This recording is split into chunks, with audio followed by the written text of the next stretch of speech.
It's been said before, and I'll say it again. Nobody circles the wagons like the Buffalo Bills. So where would you rather be than right here and right now on the Ralph Rant? Let's go. Welcome to the Ralph Rant, your source for hard-hitting Buffalo Bills takes. Now, here's your host of the Ralph Rant, that veteran watcher of generations of Bills teams, the prophet who predicted Josh Allen's greatness, that opinionated so-and-so you've walked out on parties because of, the Ralph. Welcome to the Ralph Rant. I am your host. This is a Wednesday night edition of the Attitude Show. I've got some interesting takes tonight. I don't know how they're going to land. These are a little bit, perhaps a little bit far out. I almost recorded a video about this, but it was going to take too long because I'm trying to put these thoughts together. I feel more comfortable just telling you guys outright. And besides, this one might not last very long if I am wrong. But the Buffalo Bills are 8-4 on the season. And not to be a poet, but they have been great and poor in almost every facet of the game you can think of this season. They've thrown the ball well and thrown it terribly. They've protected well, protected terribly. They've run well and run not so well. They've stopped the run and not stopped it. It's everything you can think of. And I've got a couple of ideas about it. You could say that the team is merely inconsistent. And actually, that would be a fact. I mean, the definition of inconsistent has been played out by the Bills over this last 4-4 stretch that they've completed in essentially the middle 8 of the season. There are 5 games, though, remaining now because we have 17. And I think we saw some really interesting things on Sunday when the Bills visited the Steelers. Maybe these don't last at all, but I've got a little bit of supporting evidence I want to go through tonight. But just hello, everyone, again. If you're in the house, let me know who you are, where you're coming from. This is not a normal post game, and I kind of set this one up late, so perhaps it might be good that just the few of you that are here, I believe, on everybody's watching on YouTube now. No one on X. We usually have a crowd on X also. But guys, welcome in. Thanks so much for joining. And again, let's get back to the game and just some of the interesting things to point out about the football game the Bills just played at Acrisure Stadium. And I had this up a while ago. We don't need to go over it deeply, but the running game obviously was historic. The Bills put the most yards that have been put on the Steelers in their house in 50 years. And by the way, the last team to do that 50 years ago was the Buffalo Bills. It was O.J. Simpson at that time in 1975. But the Bills laid 249 yards on the Steelers on Sunday. And the Steelers had not given up any more than 182 yards. And that was the very first game of the season when they played the Jets. And of course, they had to face Justin Fields and what he could do with his legs. And there was some success in that game for the Jets. I think maybe they got the new coach bump, perhaps. But at any rate, the Jets did well enough to lay that number of yards on the Steelers. And I think the Jets ended up losing that very closely at the end. But that's 182. So the 249 is essentially 70 more yards, or a large percentage increase of what had been done previous to that. And they did this without their 2 starting tackles. Deion Dawkins out with a concussion. Spencer Brown suffered an unspecified shoulder injury, something in there. He's trying to work back for this week. Both of them, perhaps. But the Bills were without them on Sunday and manage that rushing performance. And what I'm talking about in relating all this to this hive mind idea is that the hive mind can be defined as like a collective intelligence, let's say.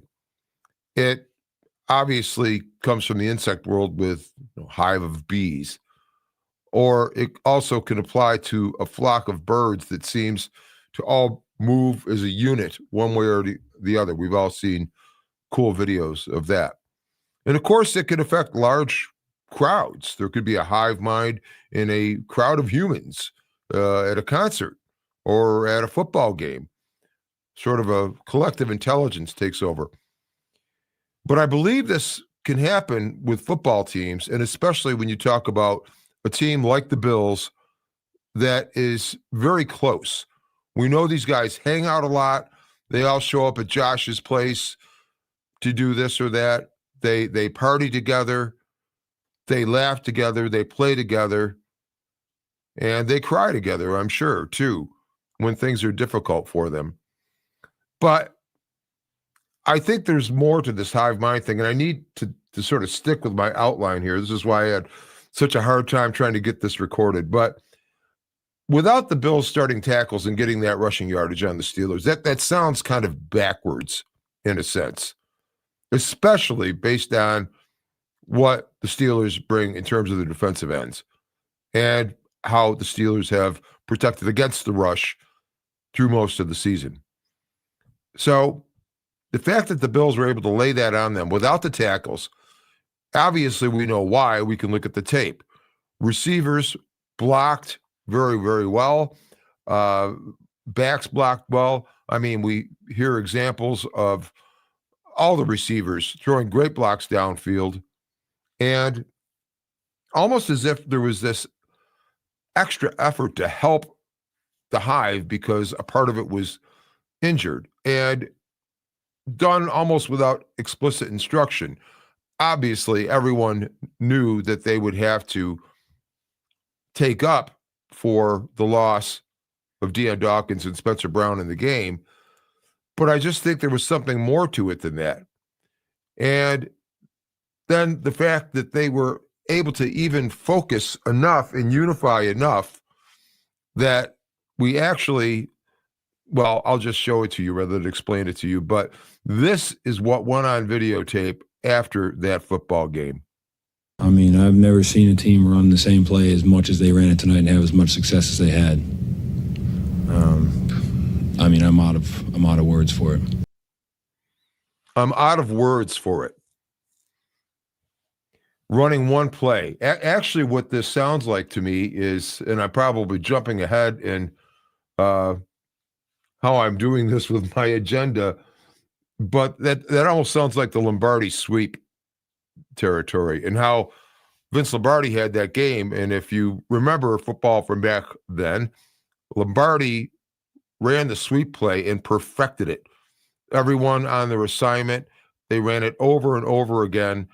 It was just so very well practiced, and the whole team had the mindset of going out and running that play, which they did again and again and had success with it.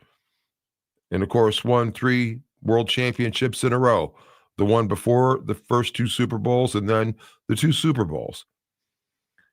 So I believe that the hive mind exists in that sort of sense, with the team rallying as a whole, as a entire consciousness to help the team win, especially in this situation where all this focus was required because of the fact that you were missing your 2 linemen.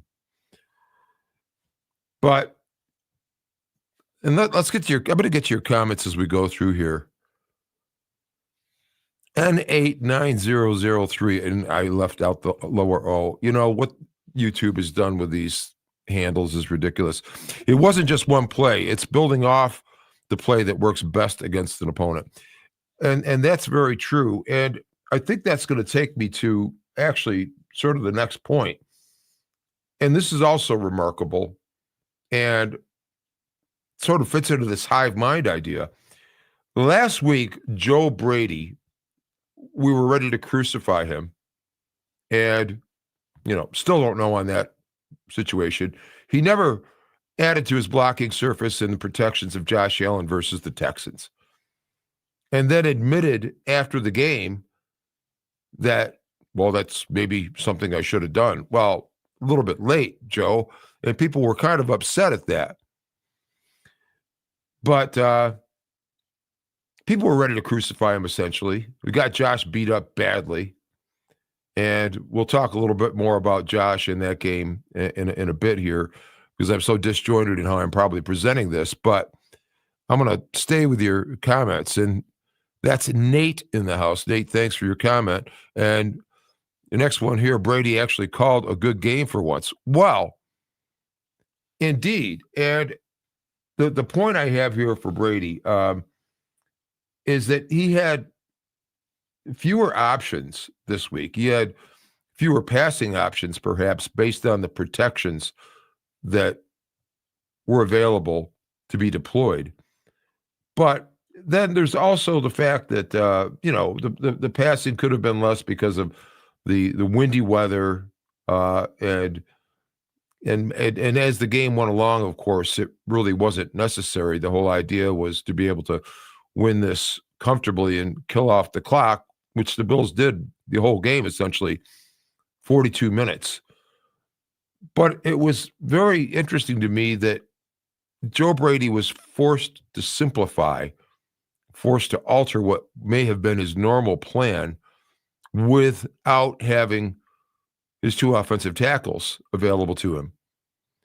To say nothing of the fact that, probably your most prolific receiver on the team right now, if he's healthy, is Dalton Kincaid. So he's missing Kincaid, and that's been going on for a few weeks, but missing the tackles had to change his focus to be much more razor sharp in being able to accomplish. I mean, listen, we heard the talk before this game about, what's going to happen to the Bills without their tackles. I heard it on the national shows.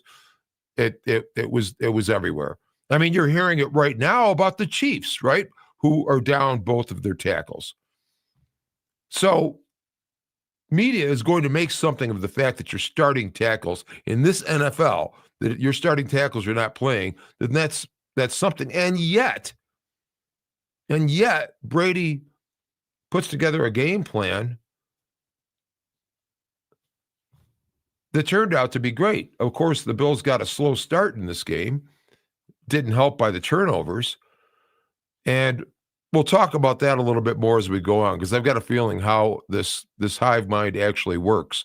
And I don't think it really makes its adjustments during the week. I think during the week, you've got the team, the players, they're practicing. We're installing game plans. We're doing some teaching, doing the things you need to do with your body to get ready to go and play again.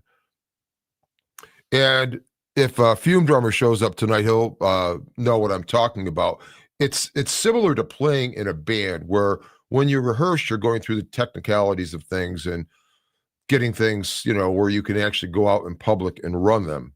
Sounds like a play. And with the team, I believe stepping on that field on game day, that's like stepping on the stage for the band. And it's different. And I believe that's where the hive mind takes over. And I believe that the Bills make adjustments as they're going through and playing. And I'll touch on that some more as we get around to it. But in terms of this mindset, I mean, you could just hear it stated here, in a couple of ways. We'll just play them rather than talk about them. Yeah, I don't think we can afford to be inconsistent. Not now. Not that you can ever be, don't get me wrong, but, our backs are against the wall. That's the way it is, and that's our mindset. So that's our mindset. And we hear the word mindset an awful lot. I think the 1 week at a time mindset of this is the most important game that we're going to play all season because it's the one in front of us. And again, mindset. It's this hive mind. It's this behavior that the Bills seem to exude as a team. And what can you say to try to support this theory, which is kind of way out, as we can see the Bills' brain here? But I suppose one of the things is the fact that, like I said earlier, sort of in the open, the Bills have demonstrated great proficiency and then great deficiency in almost every different aspect of the game. And you can call that inconsistent, but I believe there might be something else to it.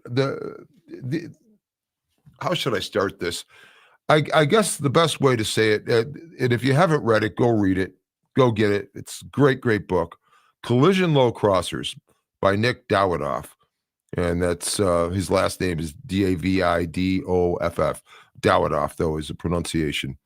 And he spent a season essentially with the New York Jets coaches, the Rex Ryan coached Jets. And this was the strike season, actually, or the lockout, I believe it was, not a strike. And it's largely about the coaches, but there's some discussion about Bill Parcells within the book, amongst many other things. And Bill Parcells, he finally quit coaching because he said, it's not that I'm tired of the coaching aspect of it. It's the losing that is so difficult.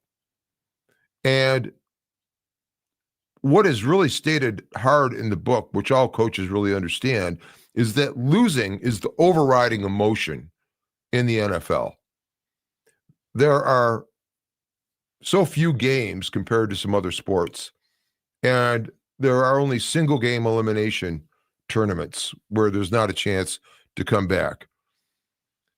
So, and I'm going to get to your comments here because I'm seeing a lot of good ones show up. I'll just get this sort of point out, that the fact that you've had these Bills be so together and so bonded by the overriding emotion in football, loss.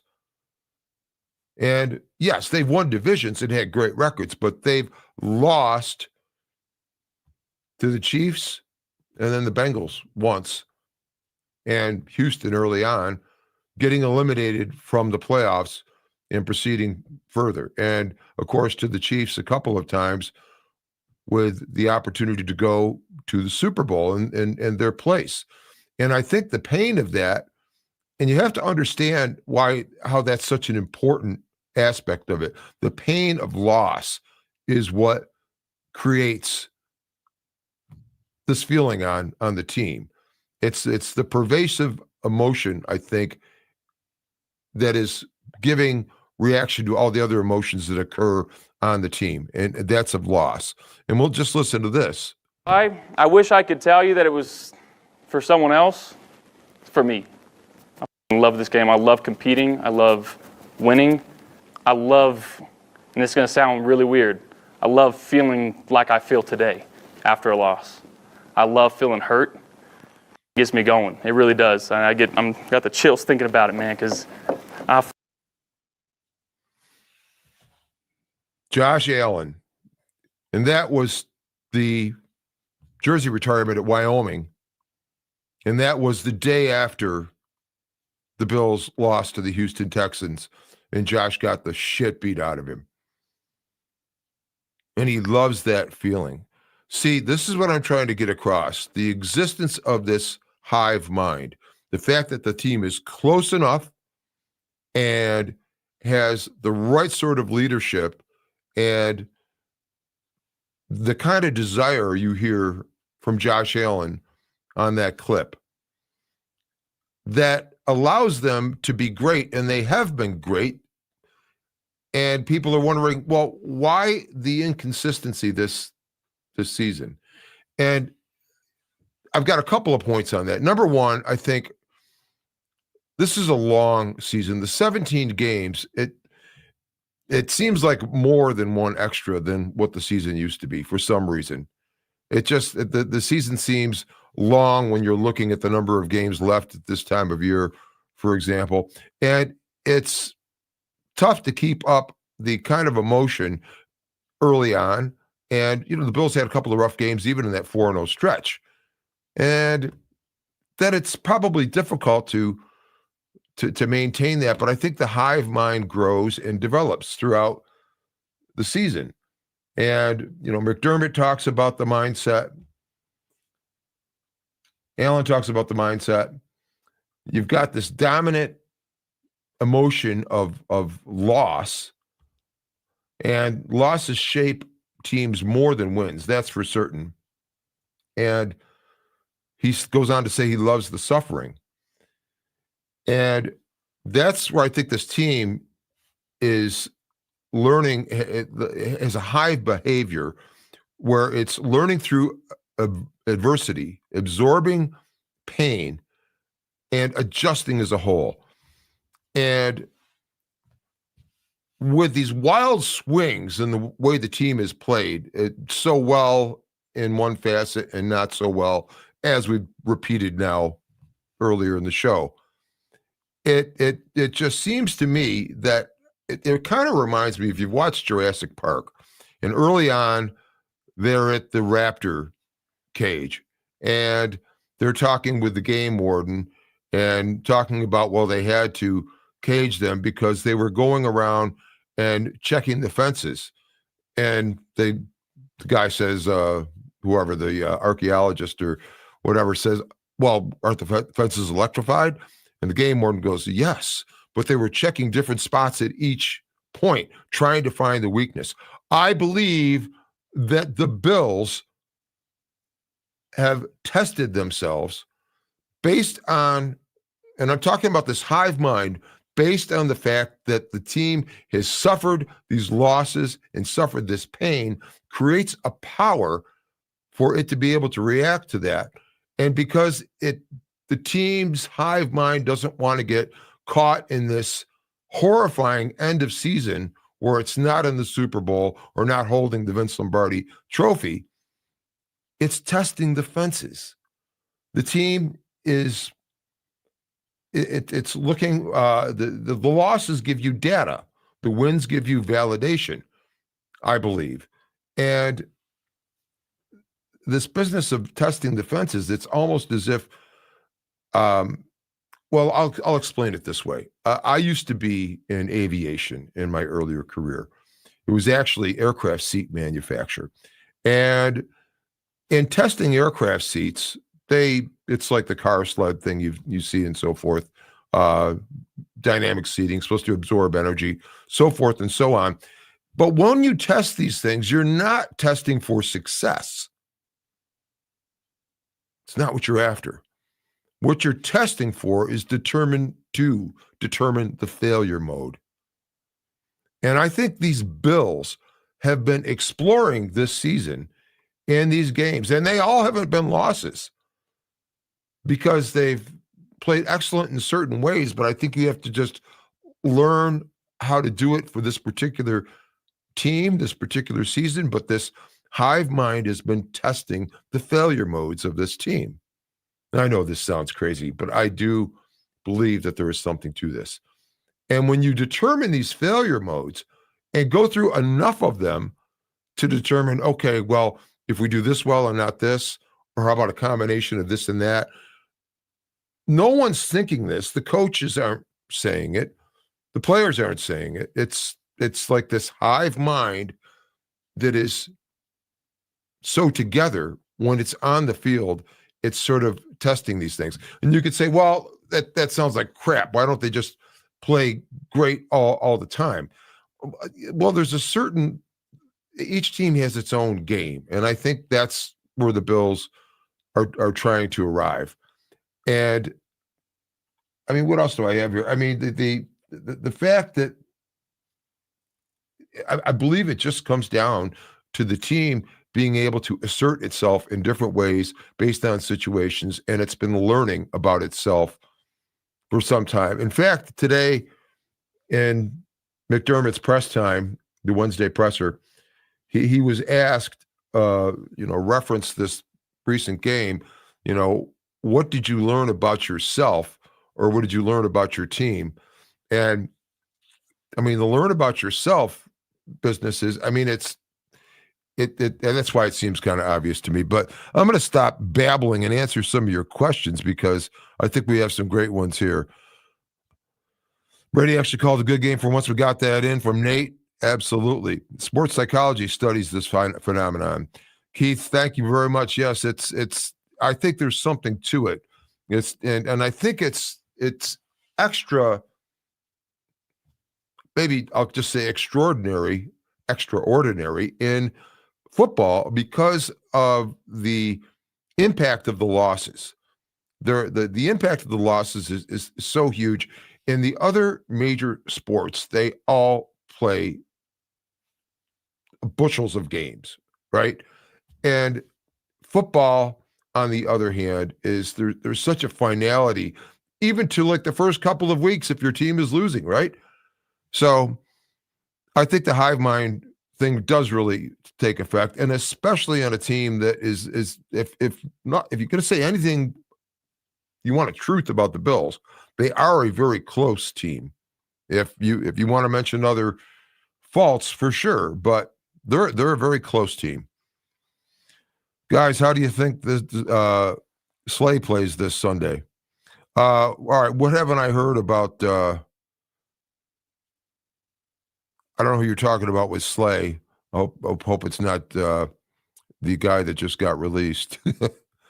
Unless that was a joke. That was Darius Slay, I believe, that made his departure from the Steelers after this past week. Go Bills indeed. Billy the Buffalo's in the house. They should cancel those Wednesday and after game press conferences. They sound like scripted robots. Well, I believe, in a sense, McDermott is very good at saying very little. But you do hear some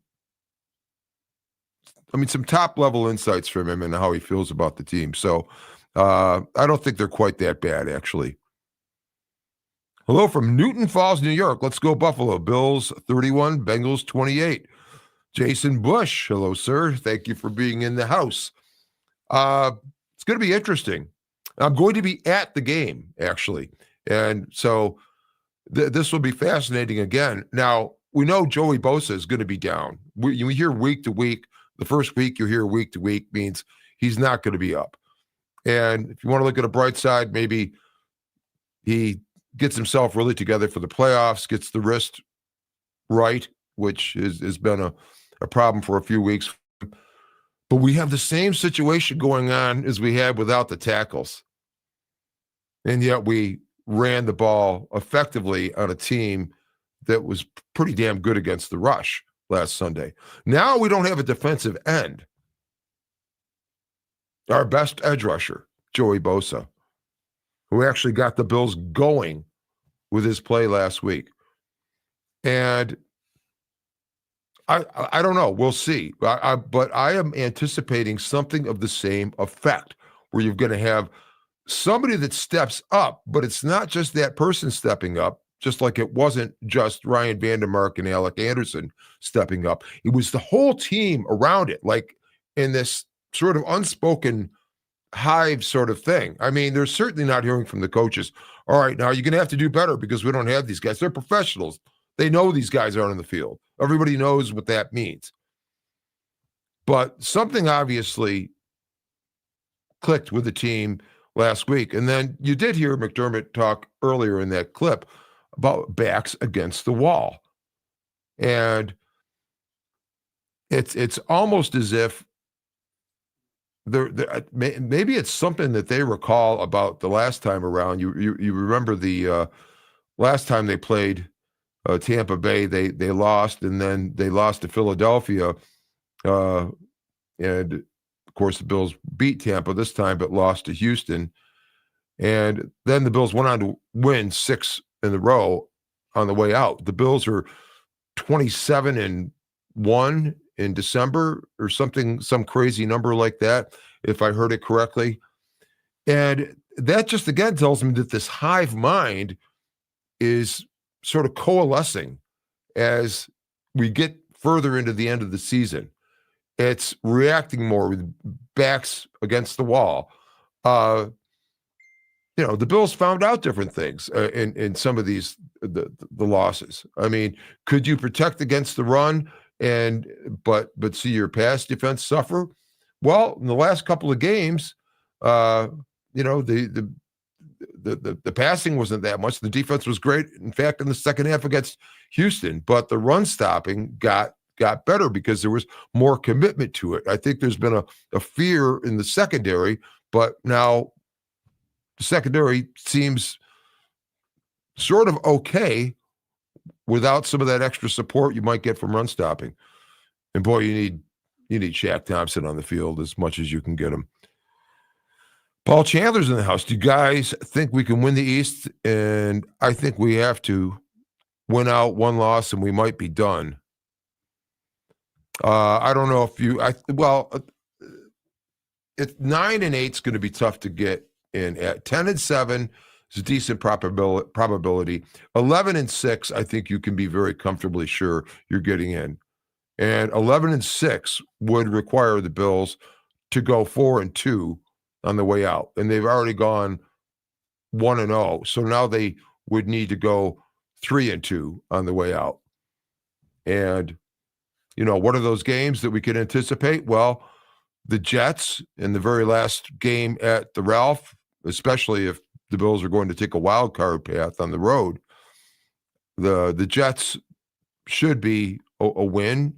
And you would think that if the Bills, again, they've been learning against these defenses, especially Houston the other week, and certainly Cleveland presents that, but I think you've got Shadur Sanders that will be quarterbacking and might turn into an exciting game, but I think that could be another win. So then what are you talking about? Cincinnati, the Patriots, and Philadelphia. And can you win one of those? Well, I believe the Bills can beat Cincinnati. I think there's a little bit of a score to settle with Cincy, obviously, from the last time they visited. And we know that was 27-10 in the Damar Hamlin year. So I think Cincinnati, and we've got to ask ourselves, we all watched Cincinnati Cincinnati beat, rather, the Baltimore Ravens on Thanksgiving night. And you have to ask yourself, yes, some of that certainly obviously due to Joe Burrow coming back, but they were running the ball well and their defense played very well. And you wonder if that's a hive mind thing there with the defense getting better because Joe Burrow is back, or did Cincinnati's win have more to say about the Baltimore Ravens than the Cincinnati Bengals? Because I think the Buffalo Bills crushed the Ravens' heart in the very first game of the season in the Sunday night opener. And yes, they've won some since then, but that team, and that was a tough loss. Welcome, fellow Bills fans, indeed. Someone once said, it's time to circle the wagons, backs to the wall. And of course, that was Boomer, Chris Berman, the Swami. Nobody circles the wagons like the Buffalo Bills. I don't even know that was that good.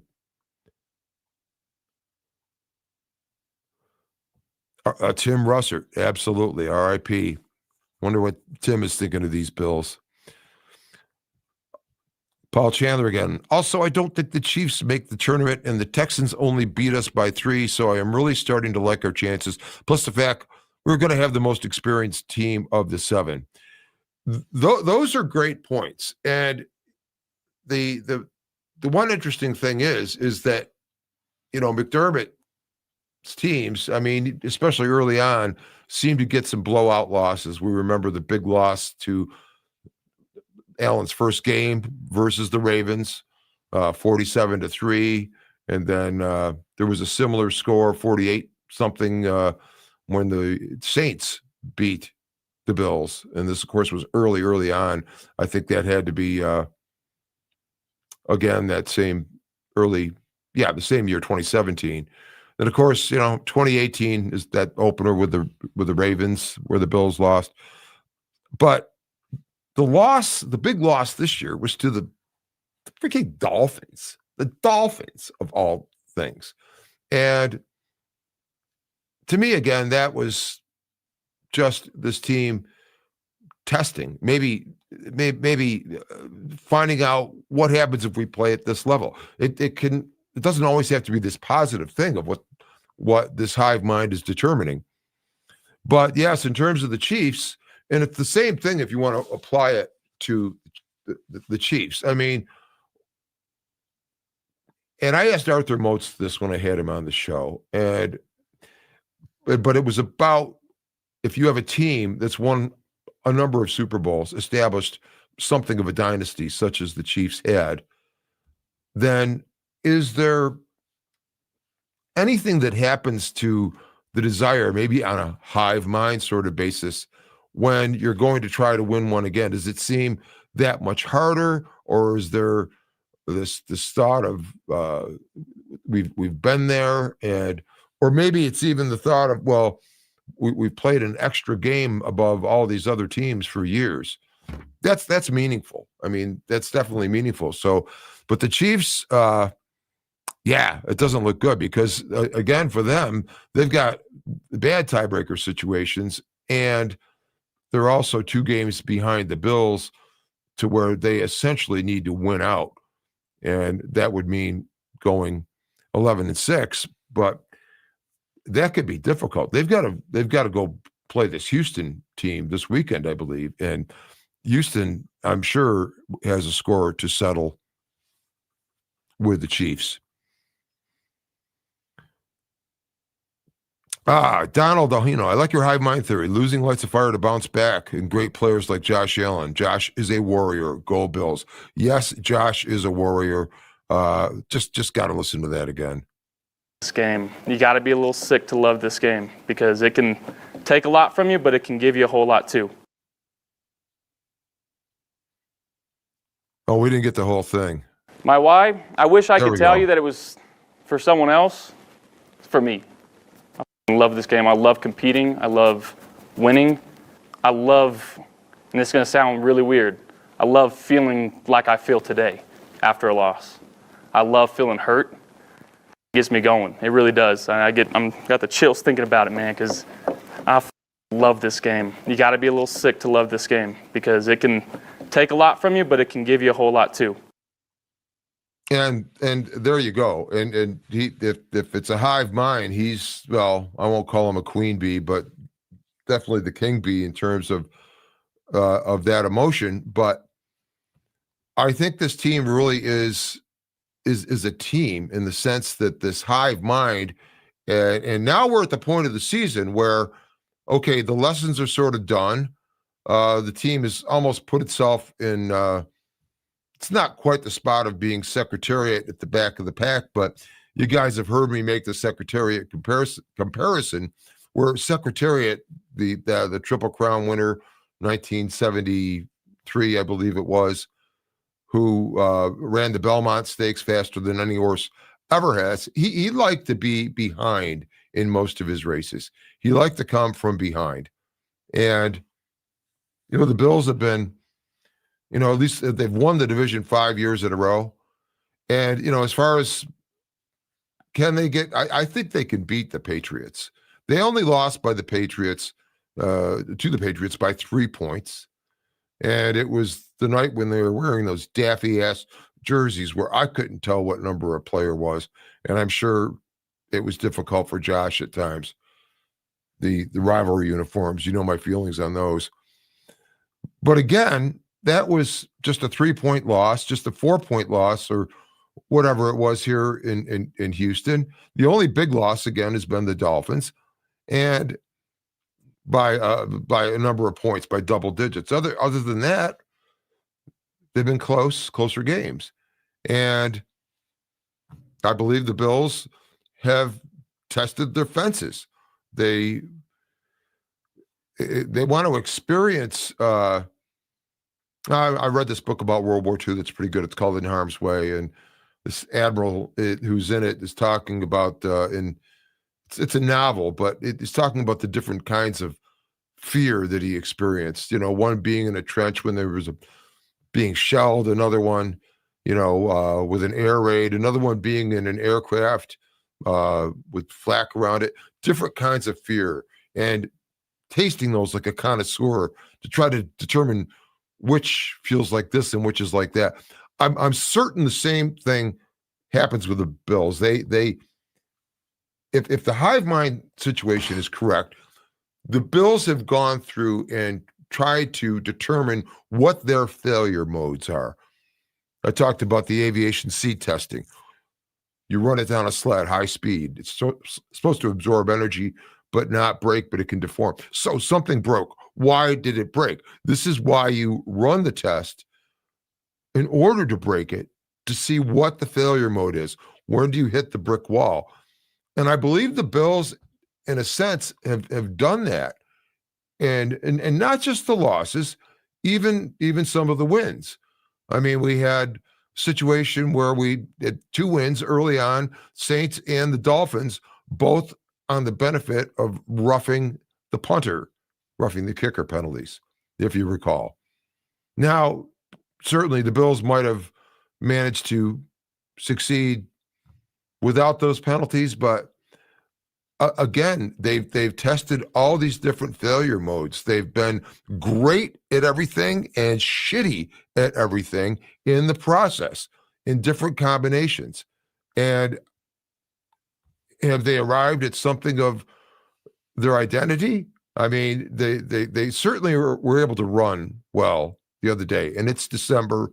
And remember, the Bills' remaining contests are all outdoors. 3 of them are at home, 2 are away. Those that are away are Cleveland and New England. And Cleveland, hell, could be a lake effect snowstorm there. Let's get back to where we were. The Bills signed Darius Slay. I did not know that. Thank you for informing me.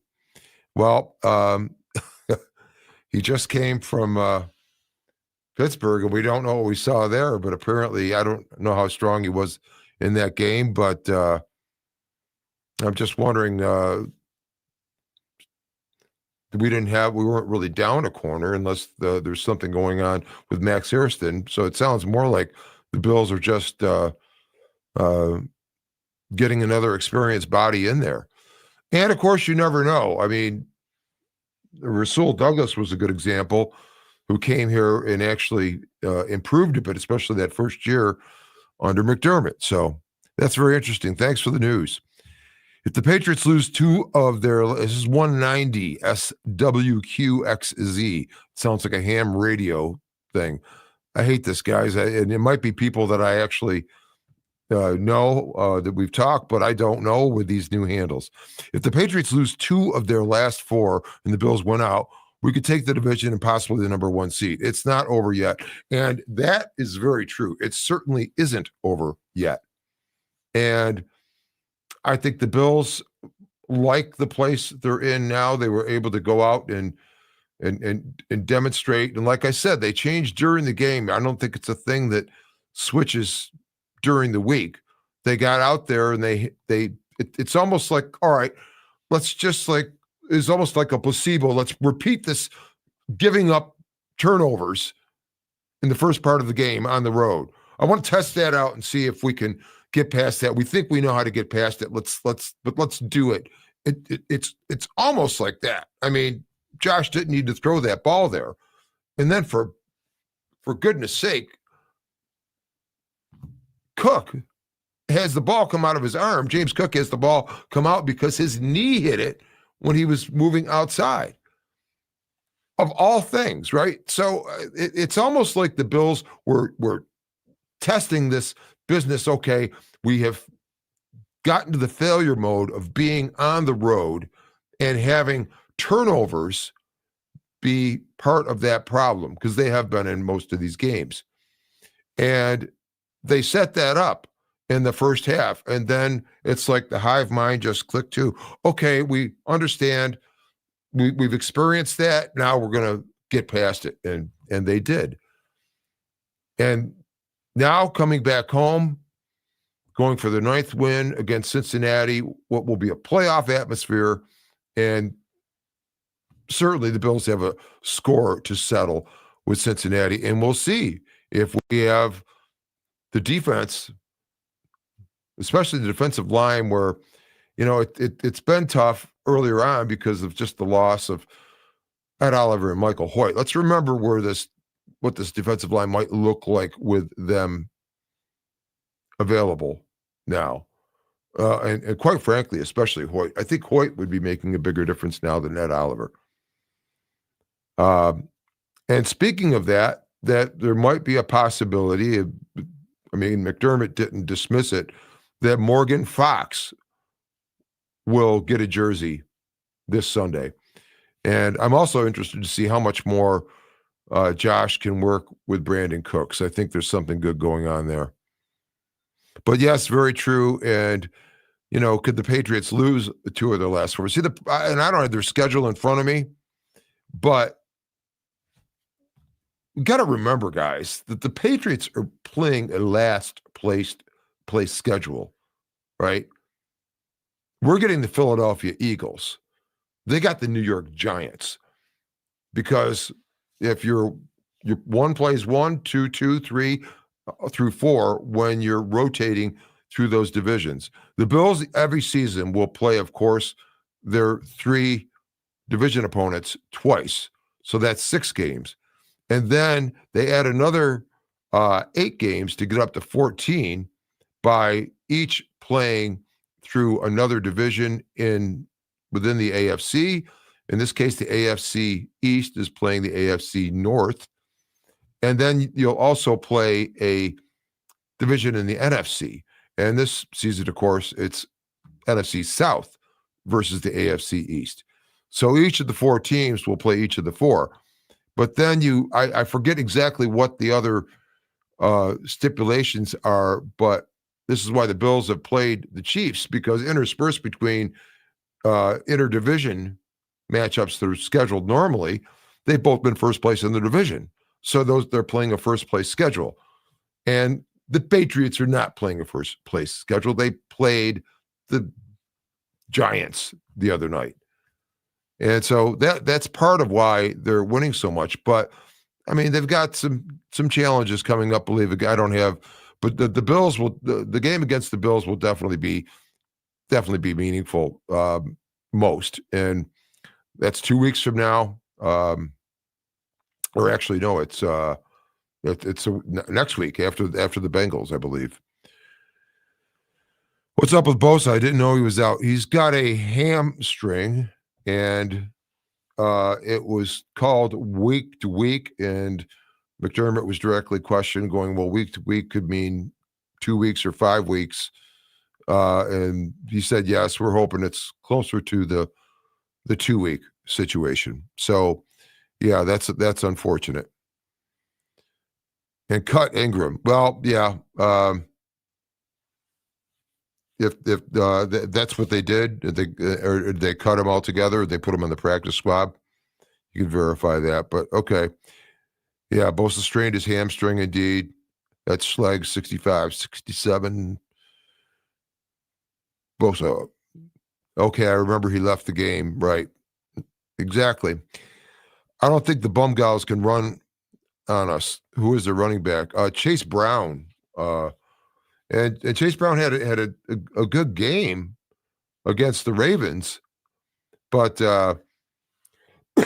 I just question where the Ravens' head is kind of at this point, especially with the way Lamar Jackson played, and there was just some.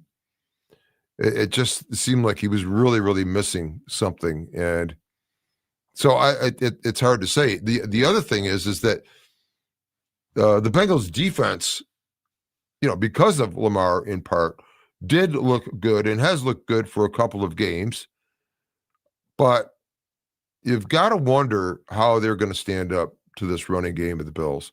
And we're talking about a high of like 28, 40% chance of snow.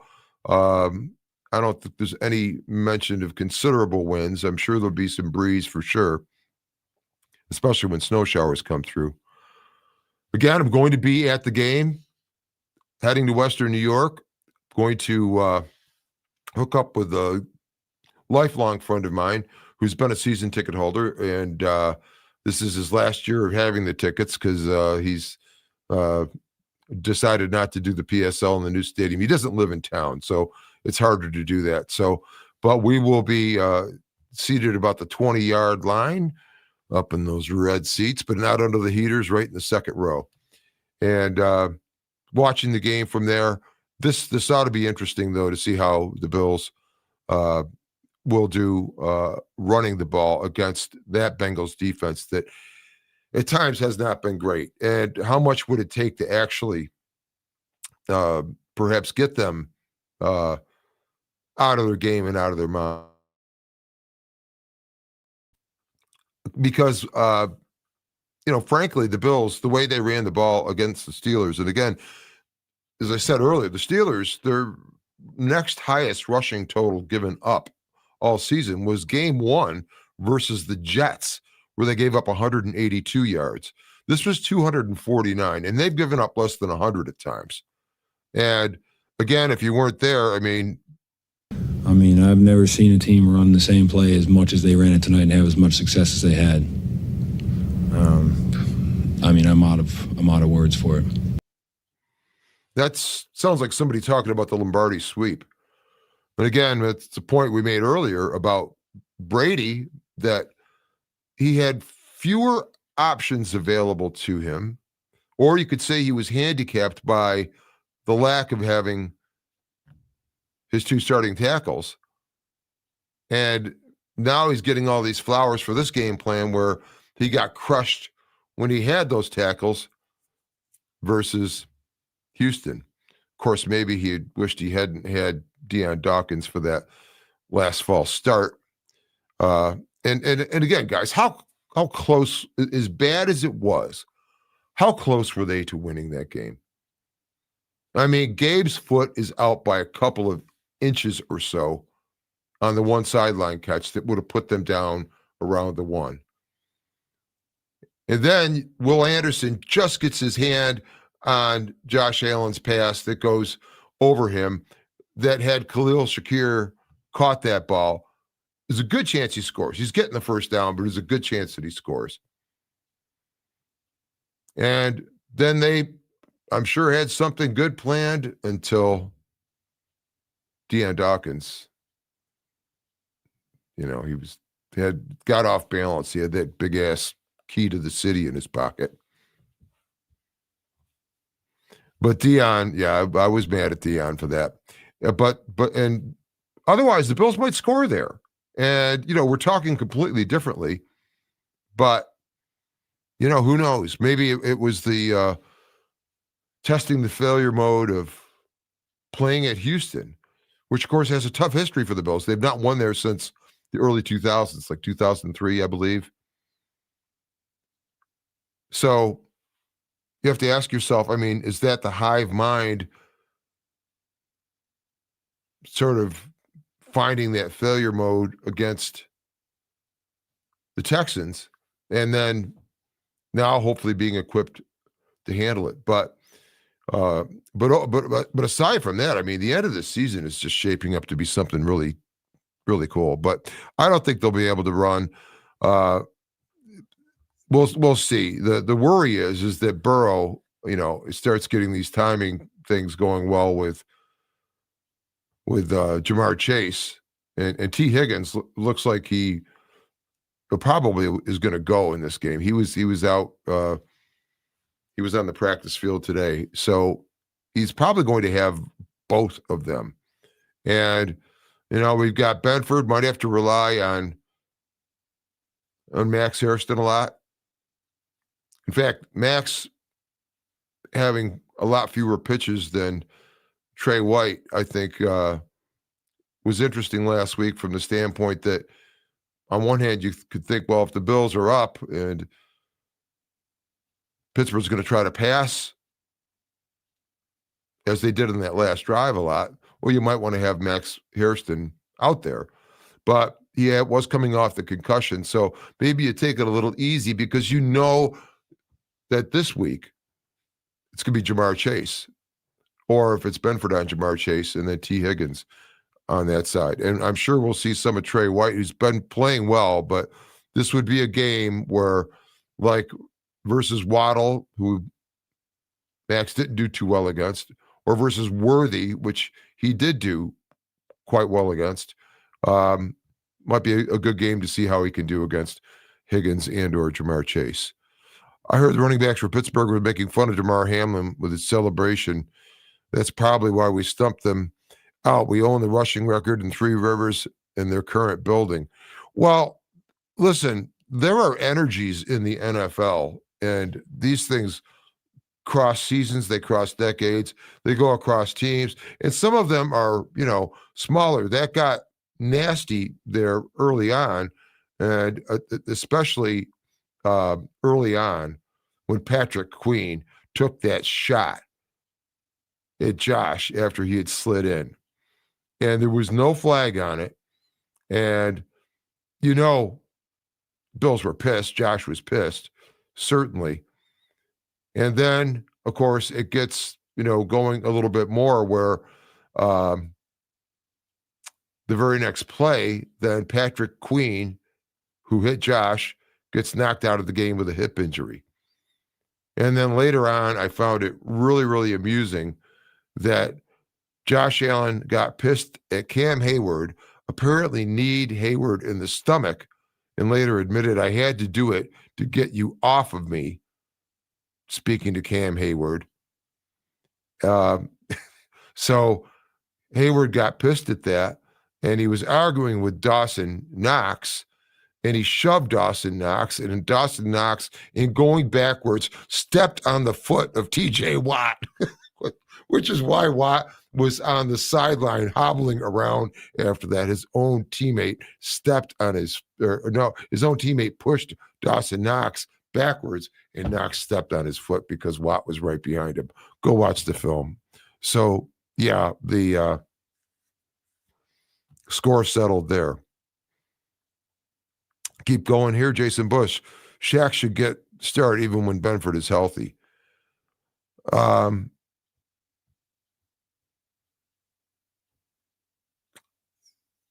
I don't know about that. If you're talking about Benford, I don't know what you mean by that. And you're talking about Shaq Thompson. Let's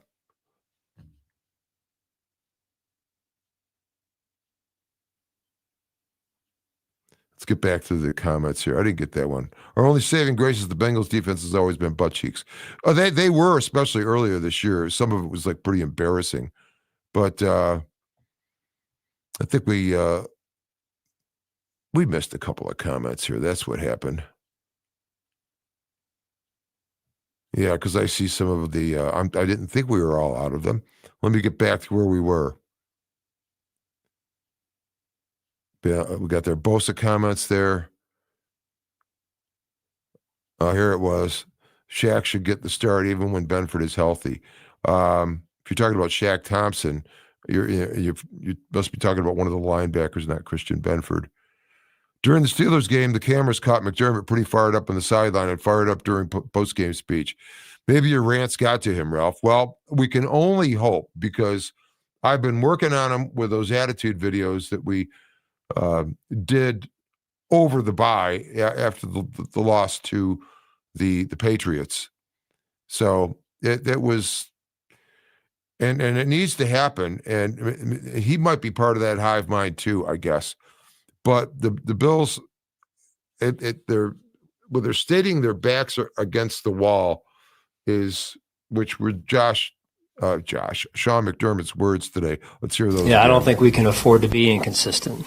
Not now. Not that you can ever be. Don't get me wrong, but our backs are against the wall. That's the way it is, and that's our mindset. So, again, mindset. And by the way, this is the first time you ever see me wearing actual big, ugly headphones. My earbuds that I normally use, just the connection went bad, and it sounded like chipmunks screaming into the microphone, so I had to do away with those. Anyway, proceeding here. I'm hoping that's the case, though, that we are getting to him with some of the rants. The Pats are about to flame out.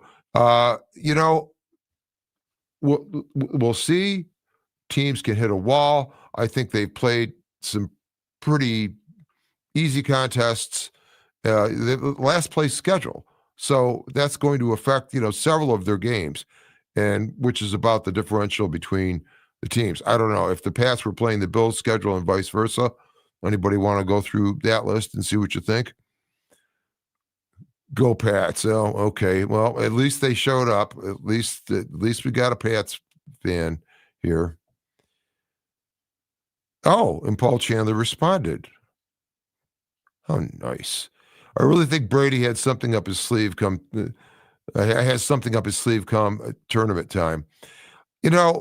It's possible, because you want to set things up during a game, do this and this, they expect this, and at that point do that, is the simplest way to explain it. But then that can also cut across the season. And who knows? Maybe the Bills, want to take that road path to the Super Bowl. Maybe they have to somehow. Maybe there's something in the energies that were created from the loss of those Super Bowls. FEMA, failure mode evaluation analysis. That's absolutely correct. And in fact, we would predict a lot of that basically in software before actually doing tests, but the FAA makes you do those tests. It's an engineering thing, absolutely. You see actually colors where stresses are higher in a structure, and this is what happens, and it's certain areas that fail, and it's always one area that fails first that can cascade into others, and I think it applies to the team also.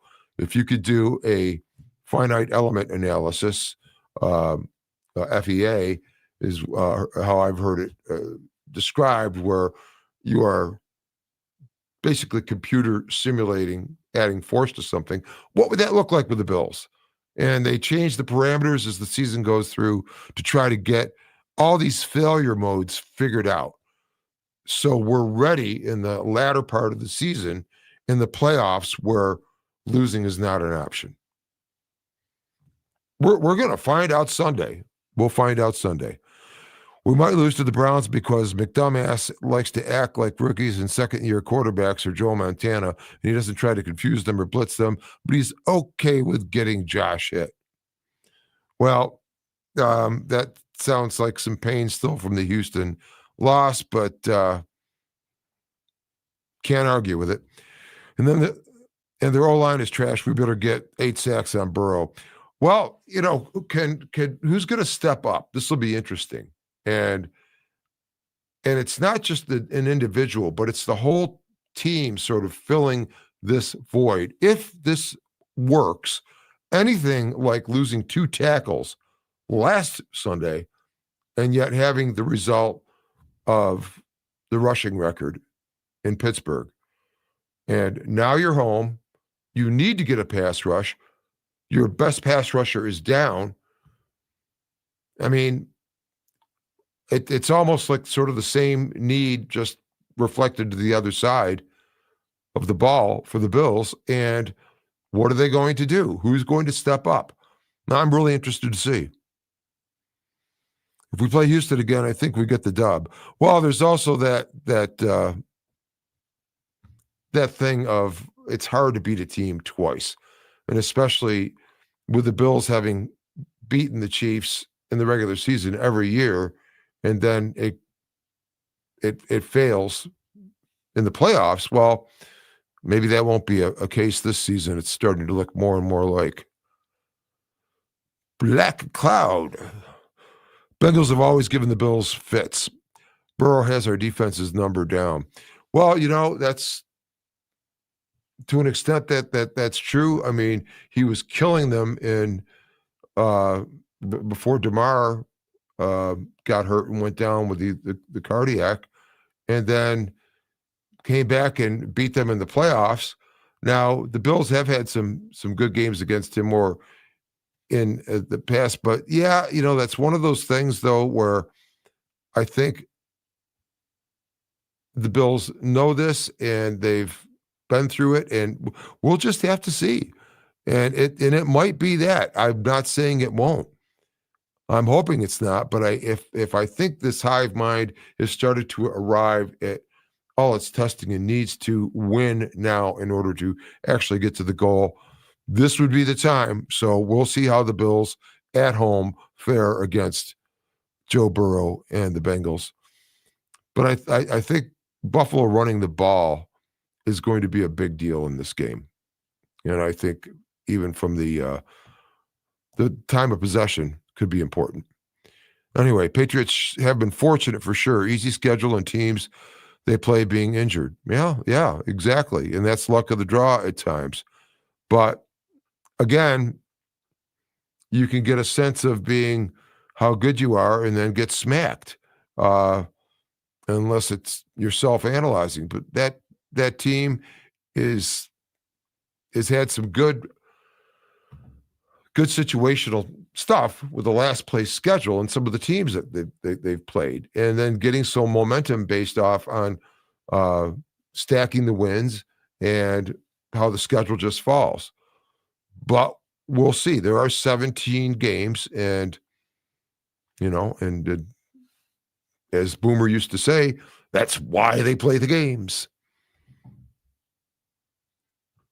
Black Cloud 319. Our only saving grace is the Bengals defense has always been butt cheeks. Yeah, we got there before. Sorry, repeated that. Don't poke the Joshy. That's very, very true. But 17 is better when he's poked. And he is. And I think there's a feeling coming in, actually, with the Bengals. I mean, the Bills have largely had some success against the Steelers, and there wasn't any ill feelings. I know they lost the opener in 21, I believe it was, if that's the right year, to the Steelers, and that was on a blocked punt. But of course, again, it was the opener. So he didn't have a lot going on with the Steelers, I think, in terms of scores to settle. Now, the Bengals are an entirely different story, I think. Shaq Lawson is a dog, plus we drafted him. Hope he is out there. That's interesting if it's Shaq or Morgan Fox that they're going to stick out there in place of Joey Bosa. And it could well be Shaq. Morgan Fox is, I guess he's similar to Hoyt, but I think he's almost more of a hybrid than an edge, if I have my info right. But we'll see. It could be one or both of them out there. For sure, Shaq over Benford.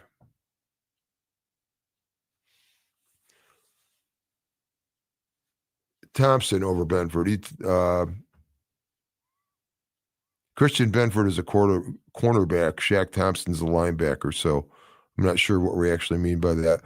Bean signed quarterback there. Slay signed off waivers, which means he must be on our 53-man roster, who was cut off the 53. And I think I saw someone state Jamarcus Ingram, if that's correct. Thank you, Paul Chandler. That had confused me before. I think he might be talking about, if you're talking about Terrell Bernard, that's who you are referring to. Yeah, I Shaq definitely over Terrell Bernard for sure. Stephen, he retired now. I retired this year and I wish I'd done it at age 18. Not really. I design a banking magazine every month and edit it and so forth. So that's kind of my job. Other than coming on here and annoying you with all this hours of talk. Sometimes. Ingram was cut, so it's a confirmation of that. Didn't we spank the Bengals to get our first Super Bowl? No, that was the Raiders. That was 51-3 to the Los Angeles Raiders at that time. They were quarterbacked by Jay. Oh my goodness, what was his name? But Buffalo beat the hell out of them that day. Fume Drummer is in the house. I got here real late. How come you're wearing headphones? The connection with these earbuds and this extension and all this mess consisting of these 3 different components failed, and it sounded like the Chipmunks. So I got rid of them and had to put on the big uglies.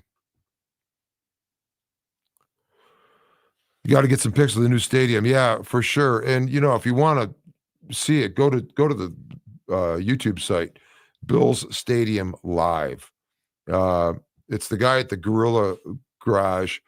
He's got a tailgate lot there. It's on the same side of Abbott as the existing stadium, the Ralph, and the training facility and offices and so forth. It's just actually a little bit south on Abbott, but on that same side. He's got a camera on a pole. You can see him putting up the exterior cladding now. It's almost completely covering the stadium, which are the perforated metal outer portions of the stadium that how they kind of flow around it. But each of those perforated panels has hundreds of Bills motion or swoosh or the red stripe here in the logo, whatever you want to call it. That is the hole cutout on all of these panels, and there are hundreds of them in rows, and they're probably I think they're about the size of the actual size off the helmet, because they're about 6-7 inches long. You can tell from close-ups. And these, of course, are designed to confuse the wind. In these windy days, I'd love to see if they're getting wind readings down on the stadium floor compared to what's going on outside. But Schlags is back in here with the answer. No, Paul, it was the Raiders 51-3. Jay Schrader, thank you very much. You get to this age. But yeah, Jay Schrader and the Bills, the Bills beat the hell out of them that day, and it was 31-3, I believe, at the half, or 35-3. Very snowy day. We beat the snot out of the Chiefs with Joe Montana. What was that score? I forget what that score was. It seems like it might have been like 24 Bills. I can look it up here. Let's see here. We'll just ask it in there. What was the score of the Bills-Chiefs playoff game where Joe Montana was the quarterback of the Kansas City Chiefs back in the 90s? We'll see if chat figures this out. Got the microphone set to talk right to him. Bills 30, Chiefs 13. January 23rd, 1994. And, of course, Joe Montana was concussed and knocked out of that game. Does getting Darius Slay move any synapses in that Ralph's brain? He's experienced. He's been great. He doesn't seem great now. But if Sean McDermott is good at anything, it's at secondary play, corners and safeties, and his sort of scheme and mindset and so forth. I mean, Bedford, who was taking a while to get going this year, but it's 17 games. You can't expect this. Teams are going to take losses, but the Bills are starting to build up now, it looks like, and really since game 6, Bedford is played very, very well.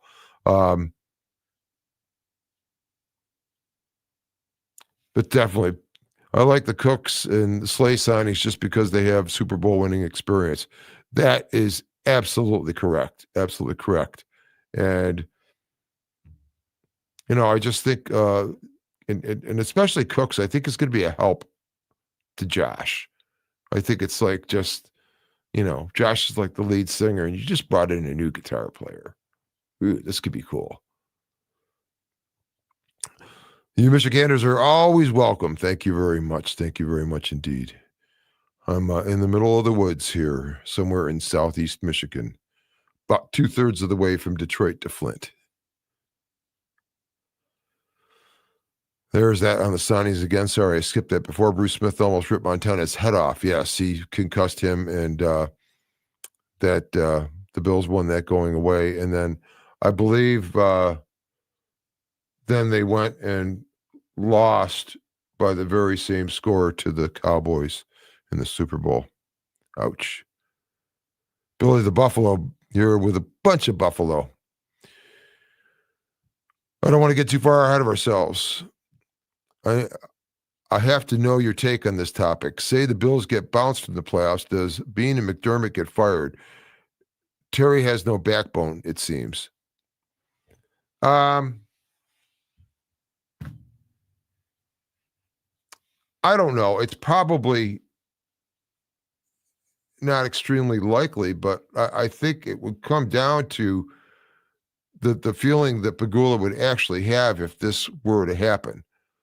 And, frankly, the Bills were sort of middling and not doing what we considered to be too well at all 2 years ago when they were 6-6 after consecutive losses to the Bucks and then Philadelphia, to whom they lost. I think that was an overtime game, I believe. But they were 6-6 and won out from there. And so I guess you'd have to say that they're in better shape by 2 games this season. There is still sort of that same feeling, but truthfully, they've only had 1 bad loss points-wise. Again, if you weren't here earlier, I'm talking about the fact that it's a hive mind that the Bills have, and just like the Raptors testing the fences in Jurassic Park, where they're checking for weaknesses. I believe this team has checked itself for weaknesses, for failure modes throughout the season, and then maybe even to the point where the 2 tackles were out, which, okay, let's throw a huge problem at this hive mind and see how it handles it. And well, we saw. Let's keep on going to the comments here.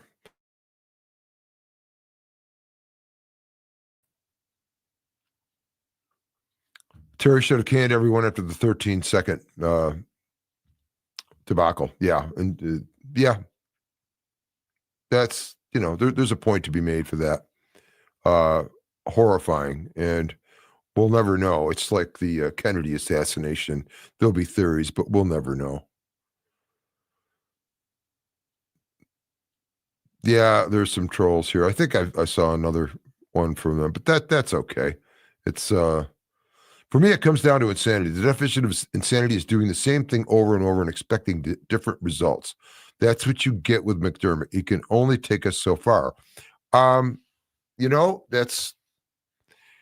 It's got to be proven out, I guess. And there's obviously some sort of feeling with how they've done that you're not going to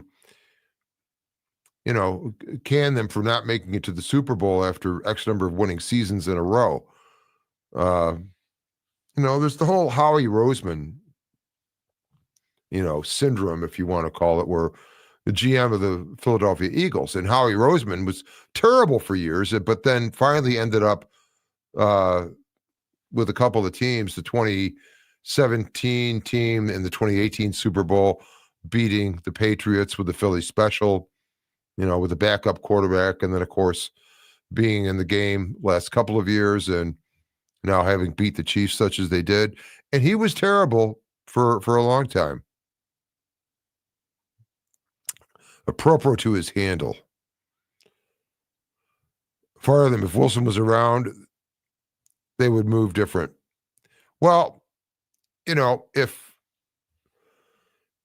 this doesn't go right and really goes south, I mean, certainly Joe Brady's job is got to be on the line. And you if things were to continue such as they did in Houston, but we'll see. We're all going to hope that they don't. But I mean, the kind of thing they might do would be to get a offensive coordinator who perhaps has been a head coach before, Dable, and would come in and try to get along with McDermott, Dable, and that works well with Josh. So I don't think that's going to happen actually with Brian Dable, as I was joking there. But, it's a possibility that they would keep this going. I mean, and with the McBean regime, as we call it, and, change out the OC. I mean, Sean is essentially running the defense. Maybe Bobby Babbage gets better at it last year, watching it from the point of view he's watching it from now. Slags is here. I still feel good about the Bills' chances. Just get in the dance. They have been good at everything in spurts this year, so they could do it. Yeah, it's the hive mind testing the boundaries, finding the failure modes, understanding all the failure modes of the team, so we can predict when we sense one of those coming and can deal with it. I mean, to the point where this business of turning the ball over in road games, which has been endemic lately, and starting this past game with it. Because as I said, the hive mind takes control when the team's on the field, to me. And when the team's on the field, that's when it can change. And it's almost like, oh, let's go into this mode of having these 2 turnovers, especially the ridiculous way that they both happened, and see what happens, see how we could deal with it. And they tested themselves, and that's right. Jackson Hawes has been a revelation. Yes, Nate, that is absolutely the case. I thought that when they got him, I keep on seeing something like Travis Kelce Swift that does have the size and the blocking skill even more, I think, with Hawes. But then his ability to catch the ball and ramble. I mean, I just see like another version of Travis Kelce, that sort of thing he presents as a player being evident in Hawes, and that would be very, very cool. Fume Drummer, we almost had another 13 seconds game versus the Ravens. If Coleman doesn't get tripped on the 8-yard line and scores, the Ravens would have come back and beat us. Yeah, that was lucky. Maybe that's what McDermott's been punishing him for all this time. Looking like he wanted to score rather than having the mindset of, hey, get down. This is a team sport. LA Cause, he's a dog. Yes, indeed. Best rookie on the team, says Nate. I like Daboll a lot, even as a head coach. Yeah, I don't know what happened there really in at the Giants. I guess maybe they were a little tired of Daboll. Maybe he was getting a little bit desperate with how he was playing things, because now you've got this quarterback, and then but of course, Jackson Dart was hurt for a bit, so that couldn't have helped. Is Hawes part of the hive mind? Everybody on the team is. It's a collective. It's a collective thing. I mean, like we see it in different places in nature, and it's almost like a subconscious thing, I think, rather than, we're conscious beings that can make decisions to do this or that right at the moment. But there is also sort of a hive mind that can take over, just like it does with a swarm of bees, a flock of birds, a school of fish, that sort of connection across multiples, even crowds of humans at concerts, at games. Look at, the European football, soccer, what some of those crowds. But I think it could happen with a team too, because it's a shared purpose of survival that governs all those other hive minds we're talking about. It's designed to protect against failure. And that's what you're doing in football, because loss is the overriding situation. So yes, he would be part of the hive mind, the overall, and like in terms of the blocking, something probably, if you ask him, came over him with blocking that day for Cook and knowing that the tackles were out and wanted to help their teammates who were new on the field, relatively, Vandy and Andy, of course, if we want to refer to them as that, which I think is correct. For sure. That's hive mind. Mick Dumbass will not bring Dayball back. His pride is in the way. Very, very possibly true. Oh, Lord. Dabbs is a college head coach at best. Dabes, rather.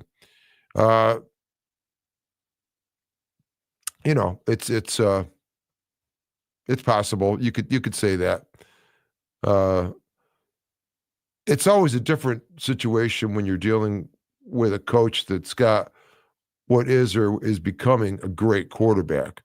It's the same thing with, how really good was Belichick without Brady. He goes to North Carolina, and boy, it starts off pretty bad. Shared purpose is nice. Yeah, that's kind of the idea. I mean, everybody on that team is equally invested in accomplishing this. They're all over it. I mean, the personalities you have in this team, and the reason the team gets together and hangs out together and are friends, and there's definitely the fraternal love, and I mean, just hug somebody sort of love on that team. There has to be a hive mind in place where this collective shared purpose, especially, dealing with and figuring out how to be great. And you figure out how to be great by testing your failure modes. And that's what they would do, in my opinion. If I could trade Daboll for McDermott right now, I would definitely think about it. I think the Giants should have kept him. Well, that may be true. I'm not ready to go that far with McDermott. I'm fine with McDermott being like he is. It just at times, what my complaint this season has been is there's been nobody on the sideline to get, grab Josh by the collar and, shake him awake when he's gotten down at times. Again, maybe that's just the hive mind finding out how it works without Josh. Dumb question, not well, obviously. But on the other hand, if they got an offensive coordinator that was on the sideline, I mean, the guys that they have talking to Josh now seem like there are a couple of scribes approaching the king, and not guys that could go get in his face. Maybe they don't need that. I don't know, but I would see if anything, just more attitude on the sideline with either McDermott or an OC or a DC for that matter. Maybe Ryan Nielsen becomes more of that as he becomes deeper and part of this team.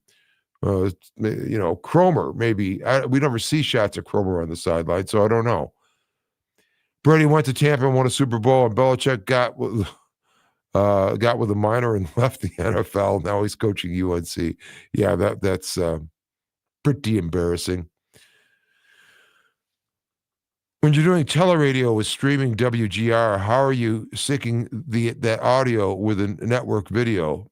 Timing is way off here in Buffalo. Well, it depends on how you're getting. If you're getting your signal via cable, even if you're local, it's going to a satellite and back. So the two are off, and it always seems as though that the NFL Sunday Ticket, network broadcast, CBS, Fox. I have not tried it with the others, but I would imagine it's all the same, ESPN or Amazon. But that is always a little bit ahead of the radio call. The radio call seems to be a bit delayed. So I just simply delay it up a little bit, and then you could sort of test for it. And I landed on it just right the other day. And then, as it turned out, I mean, I could hear the refs' calls on the field and on the radio broadcast and see it on the screen, and it was great. But yeah, I think you'll normally find that one is ahead of the other. So you need the ability to pause the one that's ahead for that amount of time where they even up and then they both play at the same speed. I was worried there'd be something where it got messed up over the media timeouts, and if something would have a new delay added to it or whatever. But thankfully and happily that they just lined up perfectly and stayed lined up throughout the whole time. I'd rather listen and watch your show than WGR 550 AM. No disrespect to those guys, but holy hell, their YouTube chat is pure cancer. Yeah, are you talking about like the morning guys or afternoon guys? Because they put their stuff on YouTube, I guess, but they basically have the mics on them, and they're just kind of like they were when they've always done radio. And I think they're like always looking away from it, so you're getting the profile, seeing, I got the McDermott. See, I do copy McDermott a little, but I got the McDermott sort of beard here. Defense has been way better without Bernard on the field. Yeah. And I think, I just think part of it is, Bernard is just a little on the smaller side. I don't think he's as small as Milano, but Milano's a little bit larger than Bernard. But the whole idea of these smaller, ultra fast sideline to sideline linebackers kind of pales when teams are, moving a lot more, to inside zone, wide zone, and you've got bigger backs and bigger tight ends that you're playing and basically inline guys. It's now bigger people, and it's just it goes back and forth, obviously. But the Bills, need the thumping linebacker, and Shaq Thompson, definitely over Terrell Bernard, to me is, and then and of course Dorian Williams is also good, but I think Shaq Thompson is great. And Milano, though, has looked good here of recent. And, the other thing is with these injuries, the Bills are actually due some, I don't know, just luck of the draw is going to change at some point, and they're going to stop getting people banged all the time. Although it just did happen again. We ended up with Bosa hurt out of the game Sunday. I just stumbled on your show tonight, scrolling through YouTube Live. Hey, Black Cloud. Well, thanks very much. And that reminds me, if you are new to the channel, go ahead and hit the subscribe button. It only takes a nanosecond. And, of course, as most of you guys know, bringing you content through a lot of the big couple shows a week, definitely a post-game show every week. And we're going to be doing actually a little bit more now. I've gotten some things squared away with timing that makes it far easier to actually do that now. So you can expect more content. Been doing a lot of live shows recently. I haven't done a recorded show in a while. I really like interacting with you guys when you're in the chat. So that makes it worth it just to do these live. But again, if you are new, go ahead and hit that subscribe button. Very easy. Like the video, share, and share a like. Cliche, because it's true. Defense wins championships. Yes, that's, it hasn't been that old of a saying for that long. Yeah, you can't start Bernard over Shaq even if healthy right now. And Bernard is, that elbow is going to be probably a little bit yet. I mean, we saw Khalil Mack injure his elbow in sort of a very similar fashion, the hyperextension inside being hit from behind by friendly fire, essentially. It was the same thing. It was Milano that hit Bernard and turned that elbow inside out. And I think it was like 5-6 weeks at least for Khalil Mack. And it seemed like a similar injury for what that's worth. The Ralph Rant is the best Bills show, hands down. Go Bills! Thank you very much, Mr. Chandler. We do so appreciate that, and we do late night radio at times too, where we're playing all the hits. But no, we're not doing that for the Bills. You're using the DVR on the video, yes, and that indeed is that's great. I've been a Sunday ticket holder since the last century. A few years into the last century, and so it changed to YouTube TV last season, I believe, and it's great. It's such an improvement. But yeah, not only can you DVR stuff when you have the ticket and YouTube TV, also you have to have them both. But it gives you that opportunity. But then you having the DVR also allows recording the game, so I could sit and watch 4 games at once. I'll watch the first, 10 minutes, almost a quarter of the first one. After starting a little bit late, let it catch up, move to the next game, and then you're just going play to play with the 30-second ahead click. And no commercials, no ridiculous analysis between plays from perhaps analysts that you don't care for.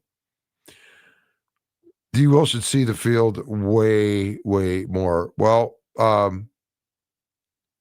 we'll see. We'll see what happens with this Sunday, especially because there'll be the fear of the passing game if both T. Higgins and Jamar Chase are both available. And we had a stat today with Shaq. Defense EPA is 4th in the NFL. When he's not on the field, 28th in the NFL. Well, that's not too telling of a stat, is it? My goodness. And thanks very much for that. And that's largely about having a thumping linebacker. And Bernard, for whatever reason, maybe it's been the injury, like Taylor Rapp was injured most of the year and he was on the field, and that finally had to end. And that was a problem. And I think Bernard has had that too. And his ankles have been an issue. And in a certain sense, it's okay. You stretch that stuff out a little bit. The next injuries aren't as bad. But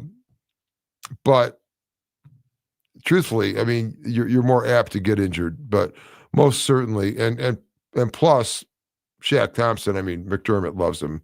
That's that Carolina connection.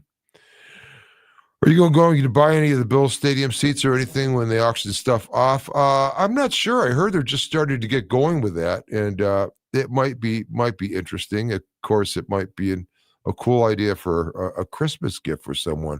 And I'm wondering how much the corner of turf that would have sort of the blue of the buffalo from the center field logo, the white outline, and then some of the green turf on it.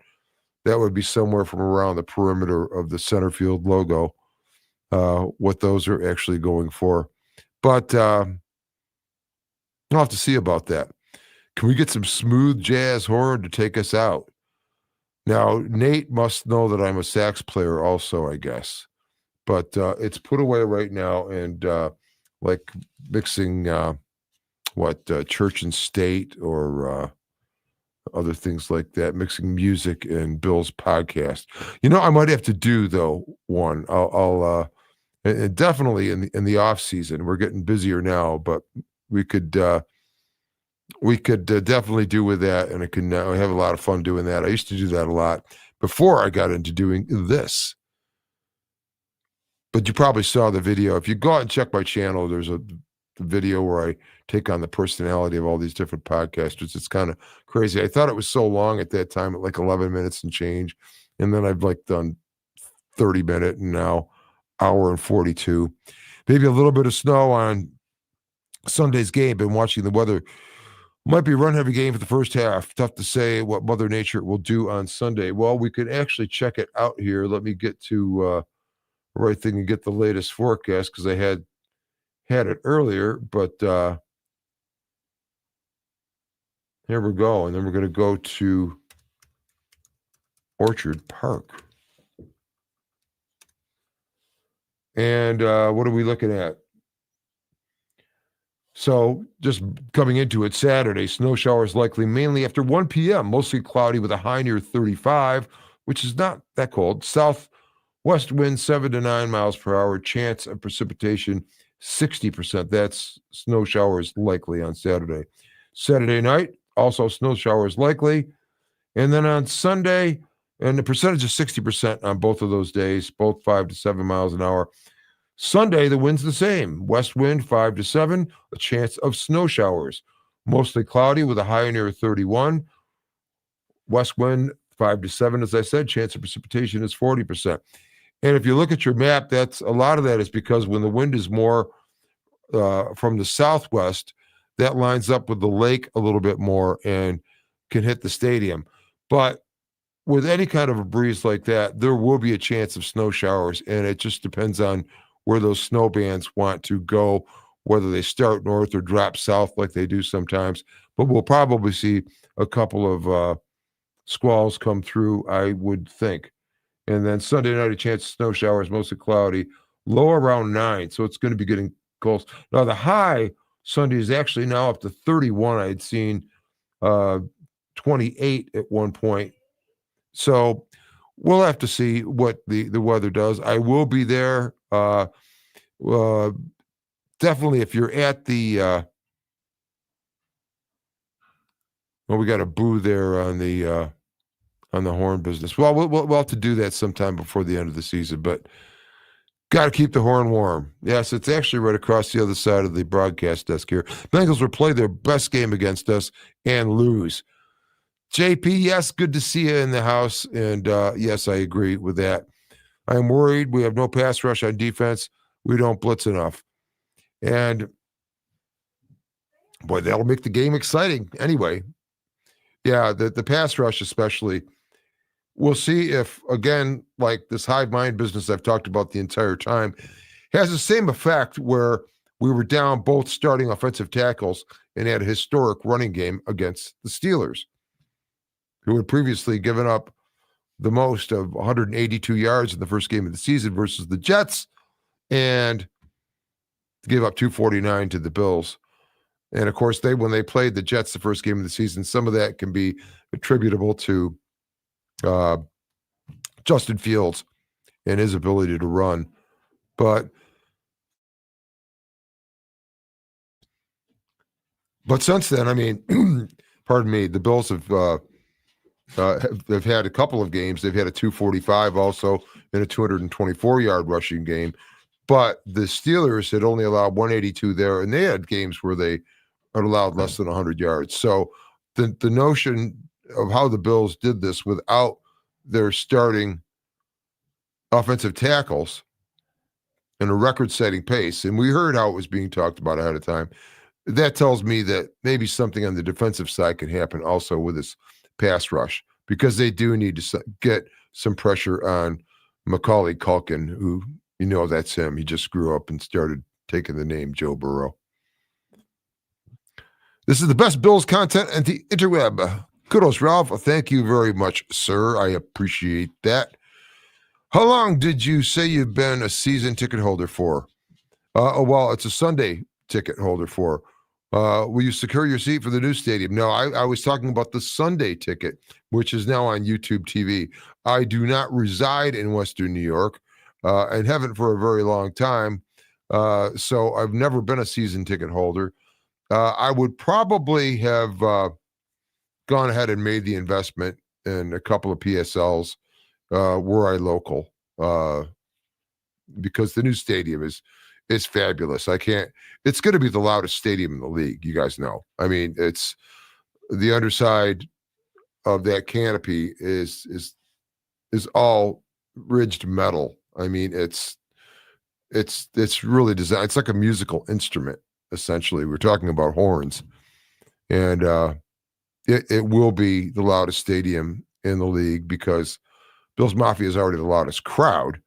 It's just now they'll have a musical instrument to actually do it with. But I've been a Sunday ticket holder since like 1997. previous to that, you didn't always see all the Bills games, but during the Super Bowl years, they were so good you saw most of them. And then, of course, I lived in South Florida at that time, so we went every year to see them play at the stadium formerly known as Joe Robbie. Memphis scoop and score was because of a corner blitz. Yeah, even though it was Joey that got him. Where are you from in Western New York? Actually, I grew up in Newfane, New York, which is in Newfane, by the way, Newfane High School just lost the big divisional game in New York State, but had been romping with their quarterback, Matt Capon, who is actually related to friends of my family from way past.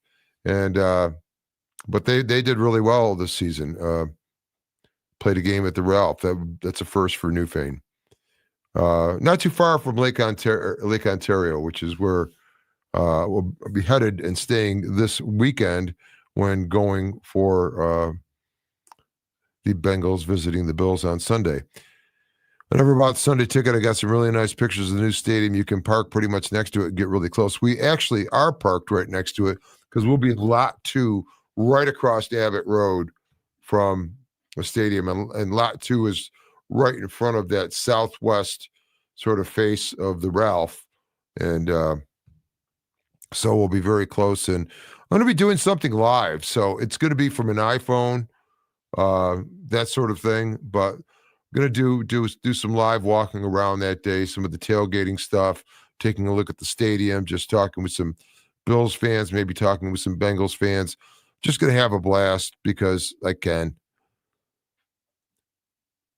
Ralph is a Michigander. Yes, indeed.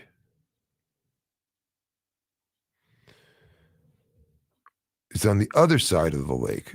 That's absolutely correct. And guys, we're almost at 2 hours now. I want to thank you guys for hanging out.